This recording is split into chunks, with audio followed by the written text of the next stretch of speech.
An overpowered MC is always fun, super strong and powerful, literally unstoppable. Although the journey of our hero becomes a truly unstoppable force can be fun and interesting, sometimes you just want to see our MC kicking ass and shocking everyone at the very beginning.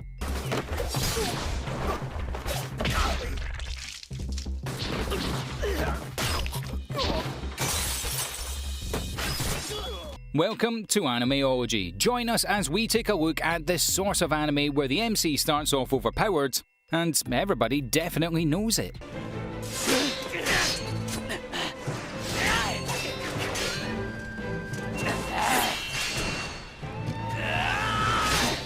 Number 10. Hinamaru Sumo.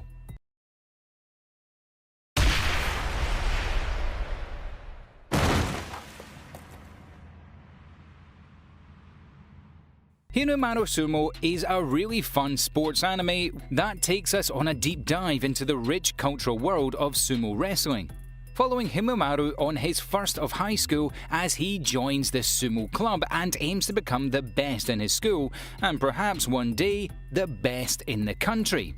We jump straight into the action with Hinamaru Sumo as we learn that the high school sumo dojo has actually been taken over by some rowdy school delinquents. Hinamaru doesn't back off and challenges the gang leader to take back the dojo.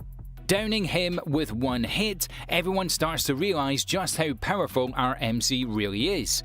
Although he starts off insanely powerful and shocking the other members, the world of sumo wrestling is huge and littered with many powerful opponents. Hinamaru needs to train, and he needs to train well if he aims to reach his dreams and become one of the greatest wrestlers in the country. Number 9. Toganyo no Chi.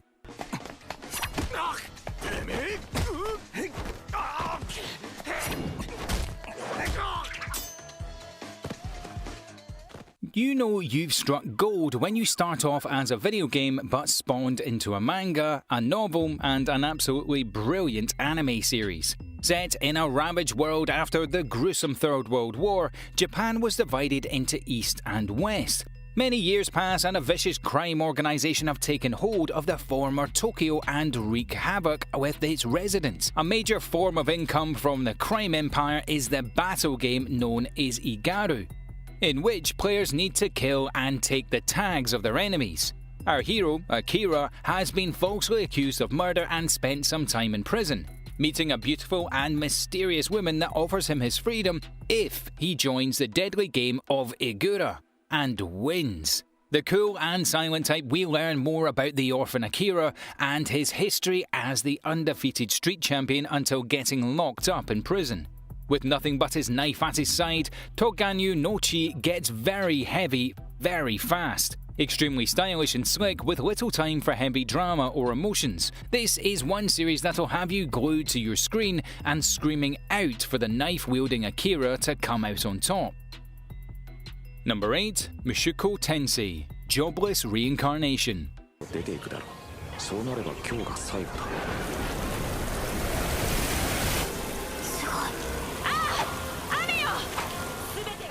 Following an absolute deadbeat, a 34-year-old Japanese NEET, no job, no hope, no nothing, forced to move out of his parents' home after their death and in an effort to try and make something of his life. Managing to save a random teenager but dying in the process, we find our hero waking up as a baby in a magical world of sword and sorcery. With the new name of Rudius Greyrat, our hero aims to use his new life to the fullest. With early training, it turns out that Rudius is a highly skilled and extremely powerful magician. Finally feeling comfortable and happy with his life, this new world gets plunged into danger. A major magical disaster strikes and destroys most of this new realm. Murder, war, monster attacks, Rudius is forced to go on a journey in order to overcome insurmountable odds in order to save his new home. Number 7. Hyokosuri.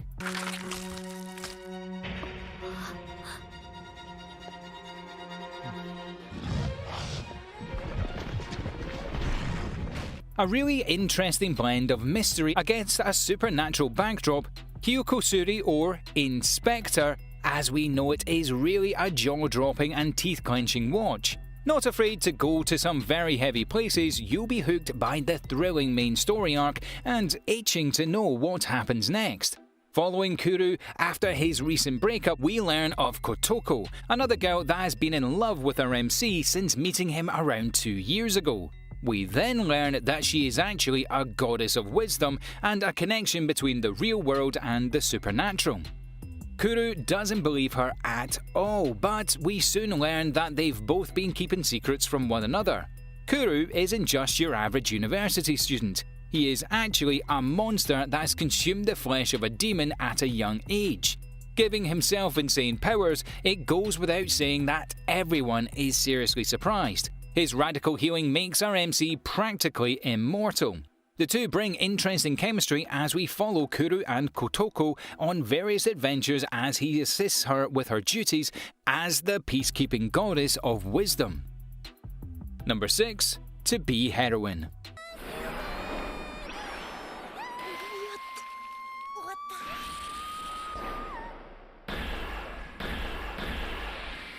Alright, so this is a little bit confusing. To Be Hero is Season 1 of this highly successful and brilliant show. To Be Heroine is Season 2. Both extremely unique and different from one another, Season 2 really takes the series to new heights. We learn of the immense social pressure about Futaba, as all her friends and loved ones expect her to grow up and act like an adult. Her mind starts to fray and can't really keep herself mentally balanced. Deep within, she will always remain childish. The story kicks off as Futaba wanders off into another dimension, a world of darkness and light with people that exist as babies, wearing nothing but underpants. Summoning clothes as powerful fighters, this crazy world and strange sense of humour is something that drew us in and kept us there. Number 5. Plunder.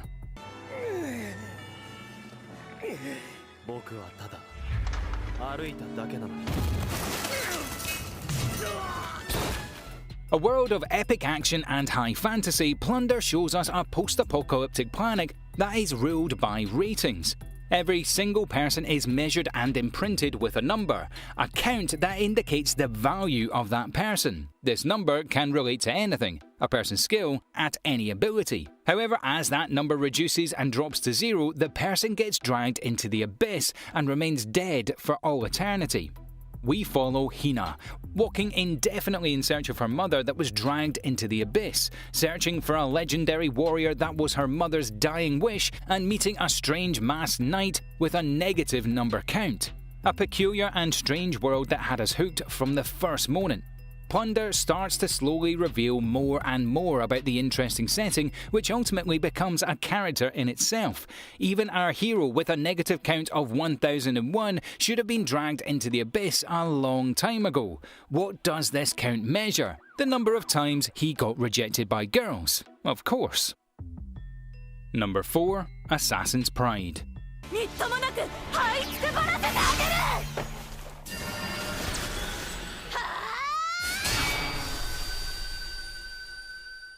An intense tale of humanity on its last legs. Almost completely wiped out, humans exist in one single city-state. Individual city blocks are separated by glass domes. A very interesting and bleak view of the future. The world outside these domes is one of eternal darkness and is rumoured to be filled with savage beasts, the stuff of nightmares. However, the problem within the domes are worse than ever. A serious commentary about class, the few remaining humans are divided from nobility to commoners. Noblemen have pure, rich blood that has granted them superhuman abilities, enabling them to actually fight and kill some of the demonic beasts that exist in the eternal darkness outside the domes. The leading lady is the beautiful Melinda Angel, although a noble has not yet developed her powers. She befriends a beautiful assassin, Kufa, at school. Kufa is one of the most powerful warriors in the world, a half-human, half-vampire hybrid. Kufa is tasked with killing Melinda if he discovers she isn't truly their heir to the noble bloodline. We don't want to get into it and ruin some plot points for you, but definitely give Assassin's Pride a watch. Number 3. Seeking No Blacksmith.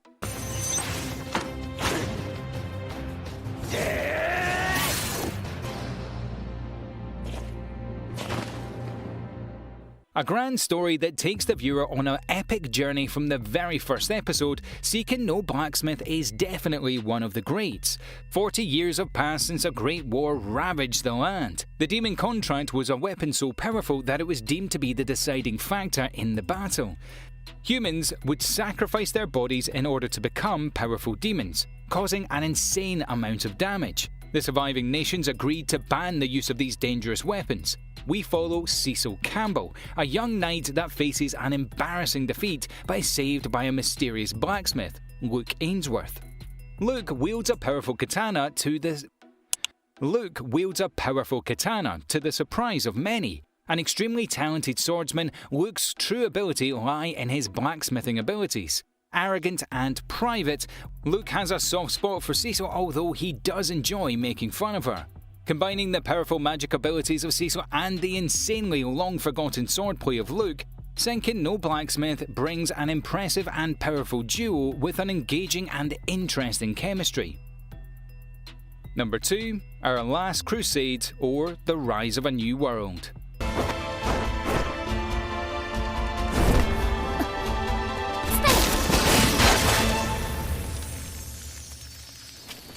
A beautiful fantasy romance with some light traces of science fiction, Last Crusade is portrayed with a heavy backdrop of an endless war between a technologically advanced empire and a nation of extremely powerful magical users. Following a powerful duo from both sides of this epic war, determined to kill each other, but deep inside both wishing for the end of this war.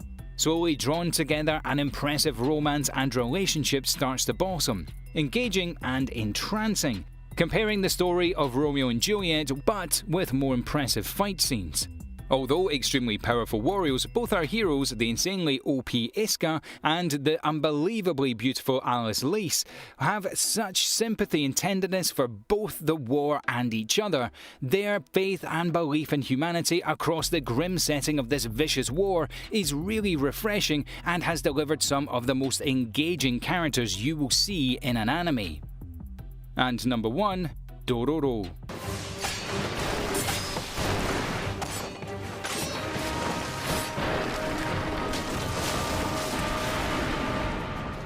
Some of the greatest series out there have a strong basis in history. There is just something really compelling about watching an interesting reimagining of a famous person from history in a more action-packed and twisted dark fantasy version of reality.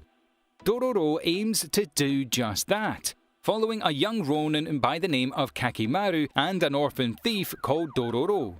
The ronin was cursed from birth and was born malformed, without any limbs or facial features or internal organs. This is due to a pact that his father made with the demons for great power and wealth. Set adrift by his mother and discovered by a medicine man, Kayakimaru was healed and given another chance at life. Prosthetics created from the remains of children who died at war, except his left arm, a special blade forged out of vengeance and perfect for slaying the many supernatural beasts that plagued the land. But don't worry, Dororo gets a lot cooler. Definitely check out this series as you see an unlikely pairing start to warm up to one another and develop a deep and intense bond as they traverse this horrifying version of Sengoku period of Japan.